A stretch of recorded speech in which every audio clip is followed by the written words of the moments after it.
For 16 years, you've trusted your weekly checkup to challenge the status quo in healthcare. But the conversation has grown bigger. The stakes are higher, and the truth matters now more than ever. That's why your weekly checkup is now the Dr. Lazar Show, where we expose what's broken, challenge the system,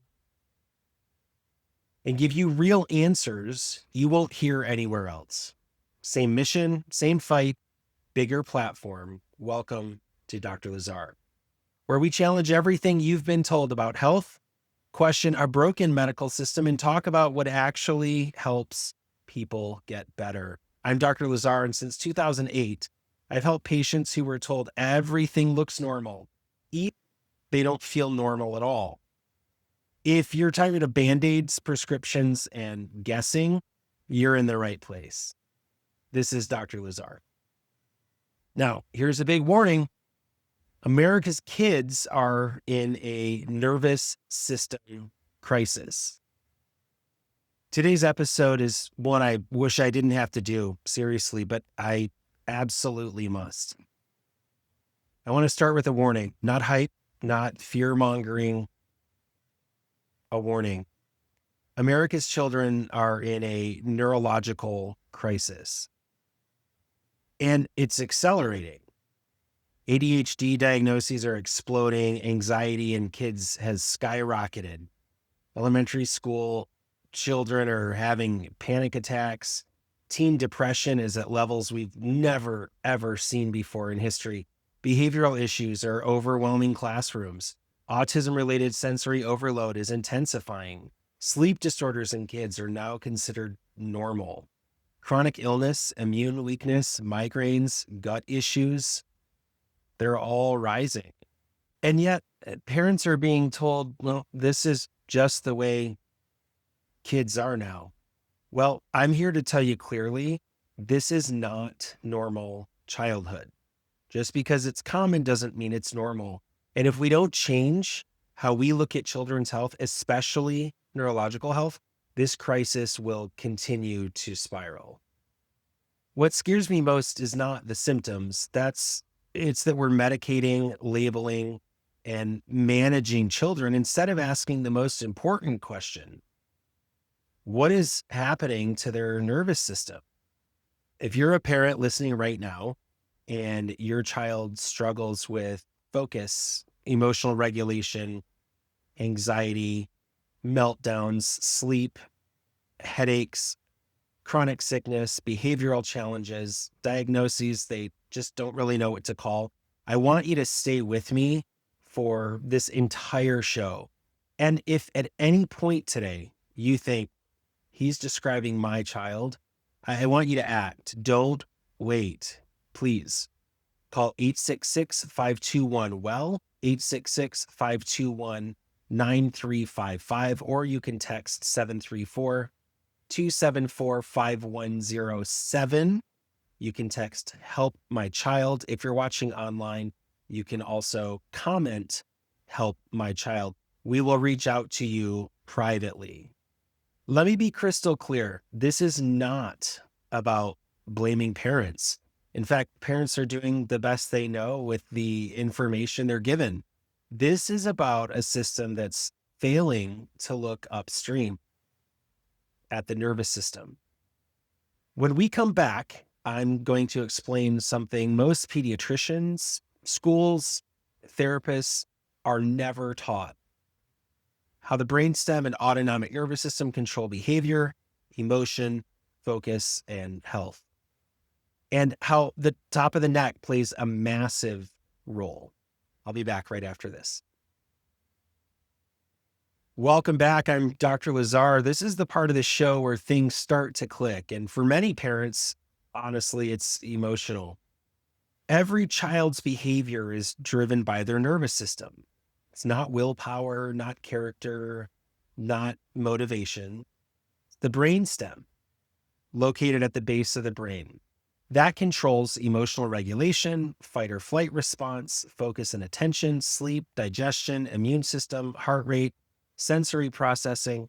And the brainstem sits directly inside the upper cervical spine or upper neck. It's protected by the atlas and axis. Those are the top two bones in the neck, right between or below the ears. Here's the problem. That area is extremely vulnerable, especially in children. Birth trauma, C-sections, forceps, vacuum extraction, falls, sports injuries, heavy backpacks, screen time, tablets, phones, tech neck. You get the idea. Kids today spend 6 to 9 hours a day with their heads tilted forward, placing abnormal stress on the upper neck and brainstem during critical development years. When that stress irritates the brainstem, the autonomic nervous system shifts and gets stuck in survival mode. So now a child is stuck in fight or flight, and that looks like ADHD, hyperactivity, anxiety, panic, emotional outbursts, sensory overload, poor sleep, poor digestion, frequent illness. These are the kids that are sick all the time. Now, the child is not necessarily misbehaving. That child is dysregulated. And here's where the system fails them and you.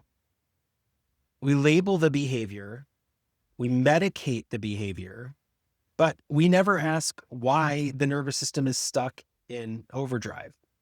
If your child's ever been told, or you've been told they'll outgrow it, or it's just anxiety, or it's genetic, or they need medication, and no one has evaluated their upper neck or nervous system, this is a massive blind spot.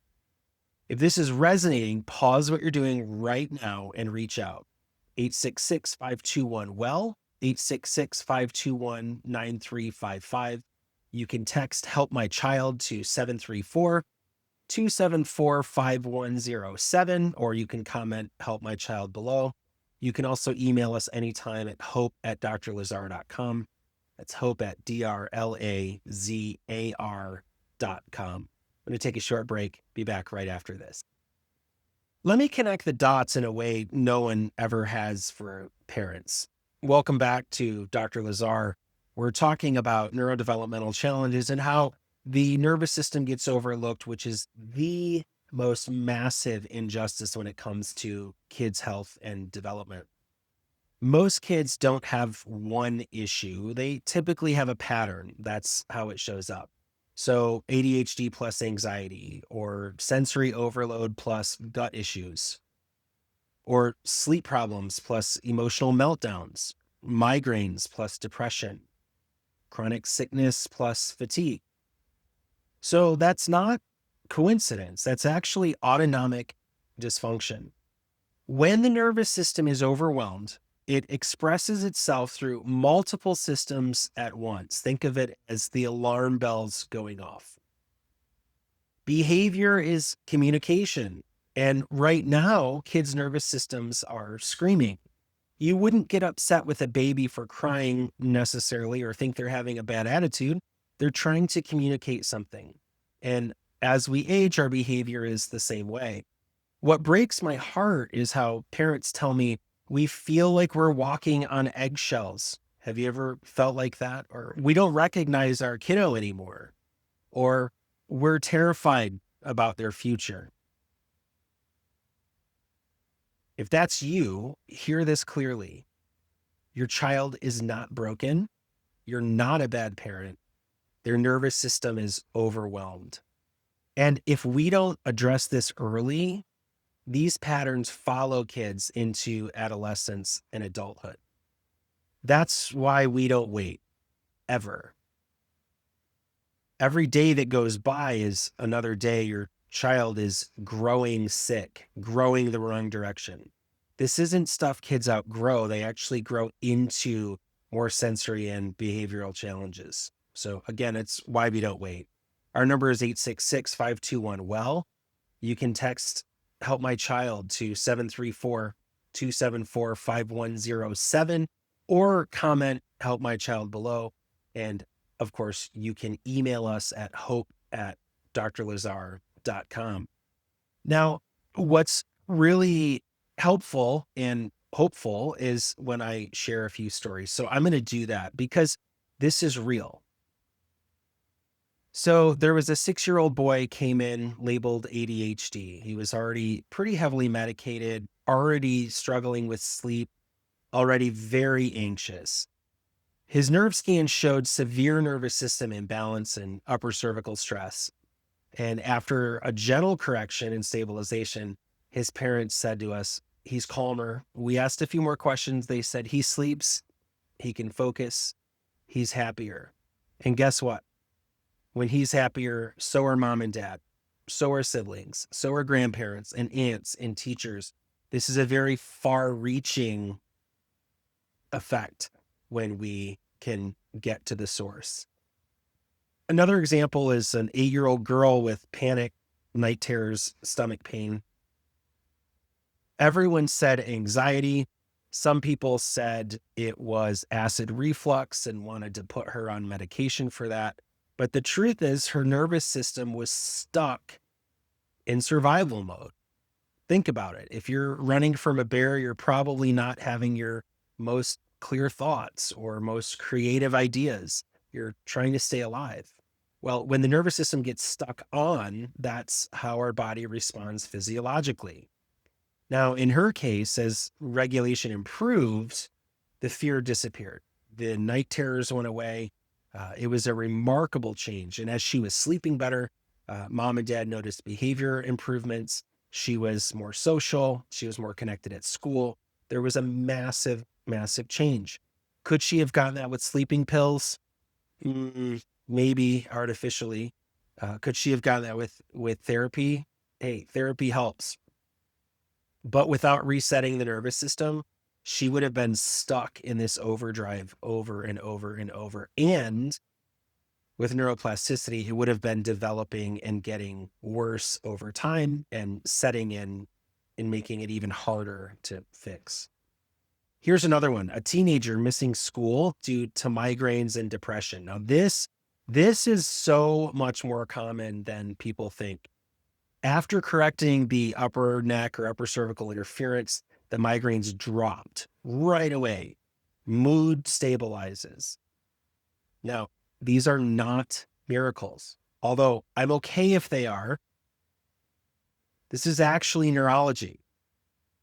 Now, if you're thinking of your child right now as you hear these, give us a call, 866-521-WELL, 866-521-9355. You can text or comment, help my child. And that text number is 734-274-5107. You can also email hope@drlazar.com. We're going to take a short break. We'll be back right after this. Welcome back to Dr. Lazar. We're talking about neurodevelopmental challenges in kids and how it's often, always almost overlooked. And these kids grow into sensory challenges and behavior issues. But the question is, what do we do? Well, the answer is actually pretty simple. We stop guessing. We stop labeling first, and we start evaluating that nervous system. If the nervous system is challenged bad enough when a baby is born, the baby won't survive. Upper cervical care for children is gentle, precise, and neurological. We assess heart rate variability, thermal patterns, muscle tone, posture, upper cervical alignment, head neck stability. When interference is removed from the nervous system, the body does what it was designed to do: regulate, heal, develop.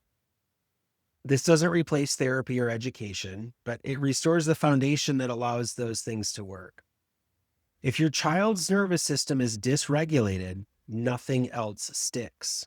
That's why we offer the pediatric neurological health evaluation.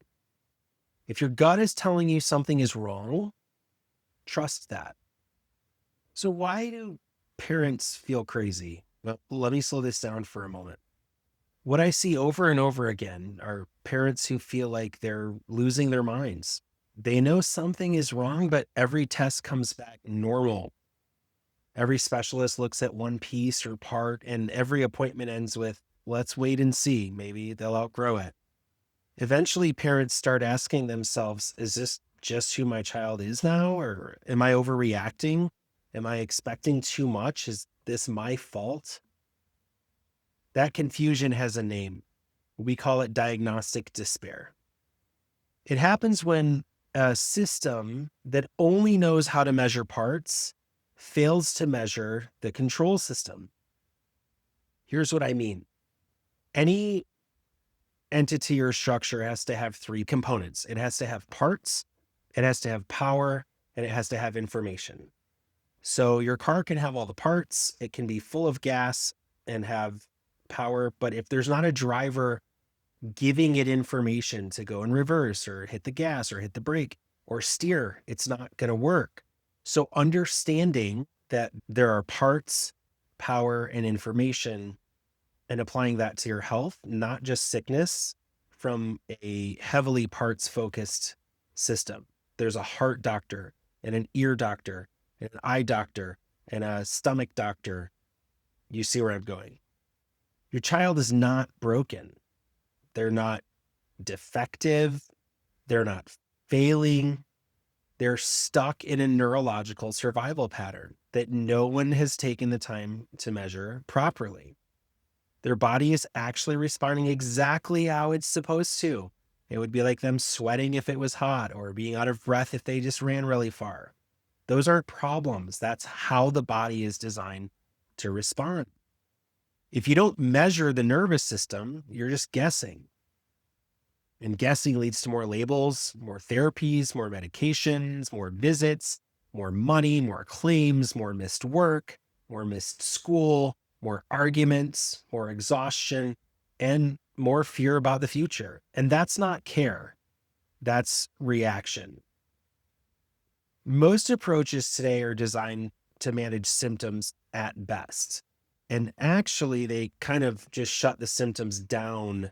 They don't even manage those. Not because people don't care, but because the system, the sick care system that we typically are told is a healthcare system, was never built to restore regulation.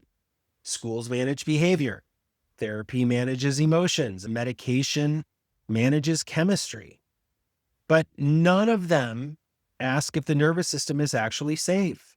And if the spine is out of alignment, the head neck stability is off, and it's putting pressure on the brainstem, affecting the flow of information in the nervous system, you can't out-medicate that. There's not enough medication in the world that is going to change a structural problem that's affecting the nervous system. A nervous system that's in survival mode can't learn, can't regulate, can't mature, can't connect. That's why kids seem so disconnected when they're struggling like this. So what happens? Well, we add more structure and more consequences and more pressure and more discipline and more behavior modification. Pressure on a dysregulated system actually makes things worse. That's why parents tell me we've tried everything. And I believe them because they did try everything except restoring the foundation. You don't calm a fire by yelling at it or fix the alarm by covering the noise or taking out the batteries. You don't fix the engine by covering up the check engine light. You actually find the smoke and figure out where the fire is. Well, the nervous system is your child's body's fire alarm, and the upper neck is often where that signal's jammed. One of the reasons parents trust us is simple, and we don't ask you to just believe. And we know that trust has been thoroughly destroyed by the sick care system over the last several years. So we don't ask you just to believe us. We measure. We use objective data and we answer these three questions. Number one, is the nervous system stressed? Number two, where is it stressed? And number three, is it changing? We evaluate nervous system adaptability, stress patterns, energy output, postural compensation, down to within 1 millimeter of specificity under gravity. And we check upper cervical mechanics. We check motion on X-ray. It's not guesswork, it's objective clarity. And when parents finally see the data, something really powerful happens. They stop blaming themselves. They stop doubting their instincts. They stop chasing labels. They finally say, now, this makes sense. And we love when parents are able to say that. There's something a lot of parents are thinking, but not saying out loud, though. And if this is so important, why haven't we heard about this? Well, here's an honest answer. Most systems are built to support management, not restoration. The system rewards short visits. They reward symptom codes.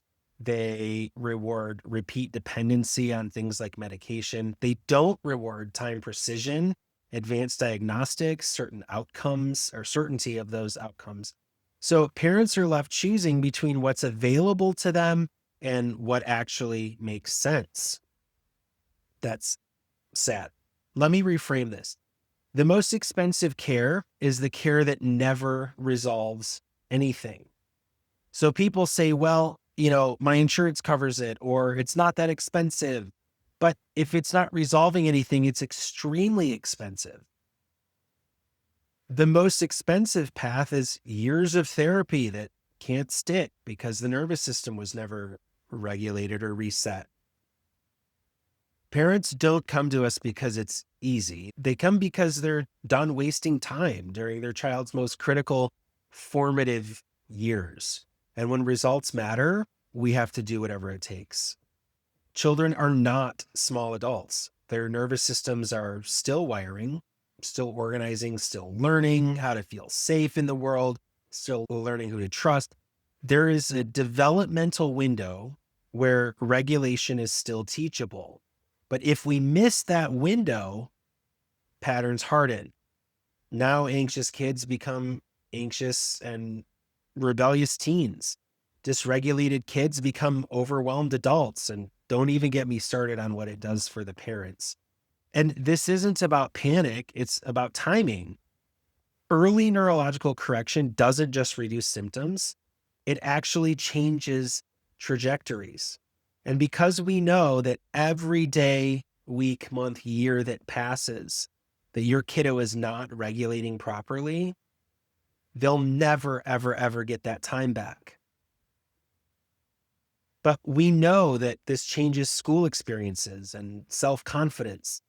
It changes family dynamics and relationships. And most importantly, it changes what a child believes about himself or herself. And that's huge. That's got impact in the future.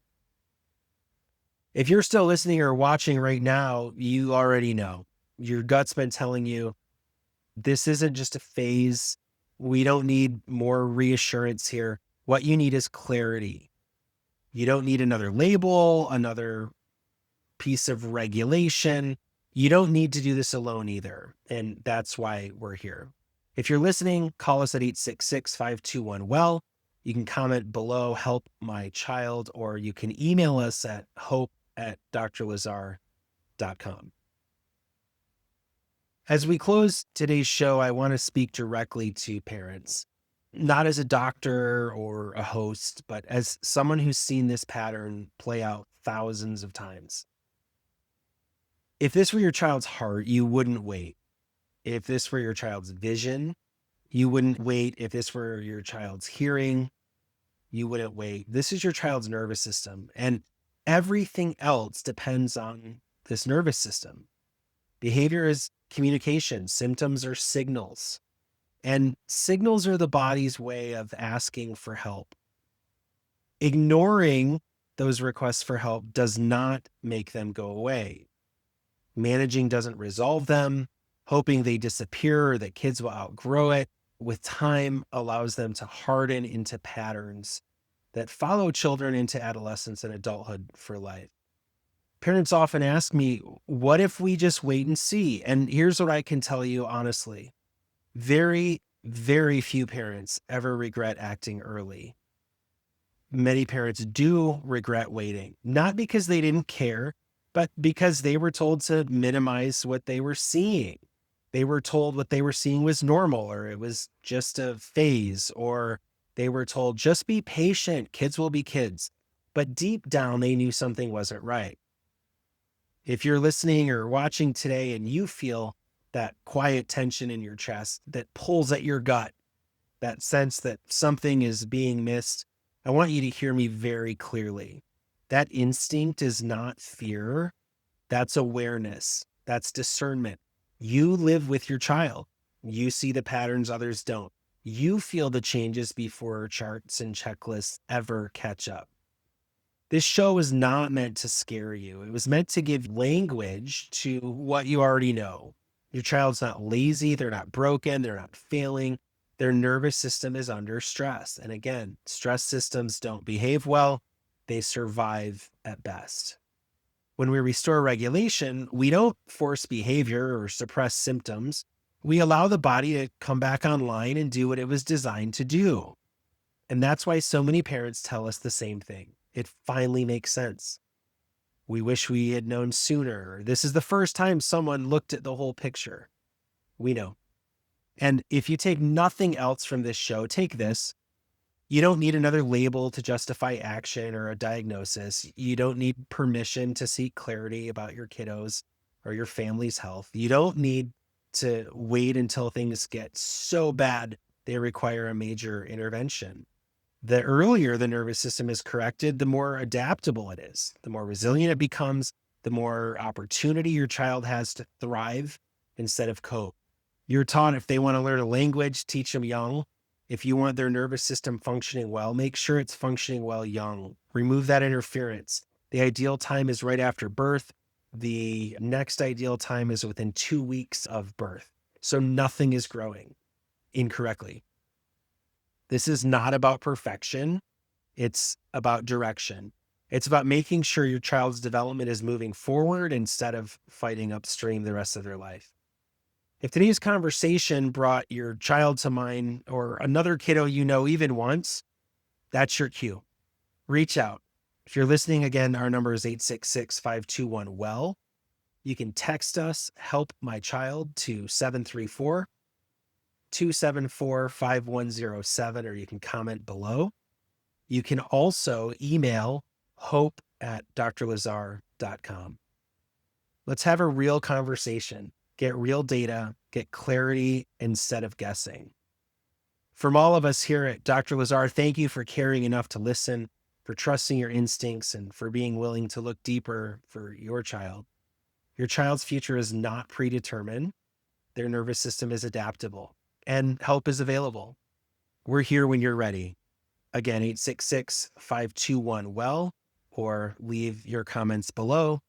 You can also email hope@drlazar.com.